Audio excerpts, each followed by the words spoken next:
ខ្ញុំអាចគិតថាពលាយន្តហោះនេះបើយើងប្រៀបធៀបប្រទេសយើងមិនខុសគ្នាទេទីនេះយើងឃើញប៉ុន្តែមិនទាន់សង់អស់នៅសល់ 2000 ហិកតាទៀតដូច 2000 ហិកតាអញ្ចឹងដែរបំរុង 2000 ហិកតានេះគឺមិនមែនទុកចោលជាដីស្រែទេគឺមានចក្ខុវិស័យសម្រាប់ប្រៀបចំជាតំបន់ឧស្សាហកម្មជាតំបន់លំនៅឋានជាតំបន់បង្កើតការងារបង្កើតរបរផ្សេងទៀតអញ្ចឹងនៅក្នុងរយៈពេល10 15 20ឆ្នាំទៀតកន្លែងនេះនឹងកាន់តែប្រែប្រួលប៉ុន្តែមកដល់ម៉ោងនេះពេលនេះកន្លែងនេះបានប្រែប្រួលពីកន្លែងដែលធ្លាប់ទៅជាបឹងទៅជាដីស្រែចំការមាននៅសល់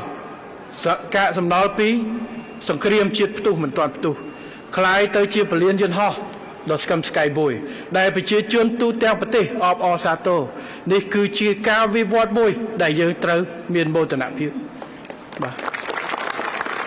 មិនខុសពីប្រទេសយើងដែលចេញពីសង្គ្រាមចេញពីការបាក់បែកចំនួន79កសាងបដាបដាមកដល់ម៉ោងនេះដែលយើងទៅមានមោទនភាពទោះបីជាយើងមិនទាន់ជាប្រទេសអ្នកមានប៉ុន្តែយើងក៏បានវិវត្តដើរមកច្រើនហើយមានចក្ខុវិស័យសម្រាប់បន្តទៅទៀត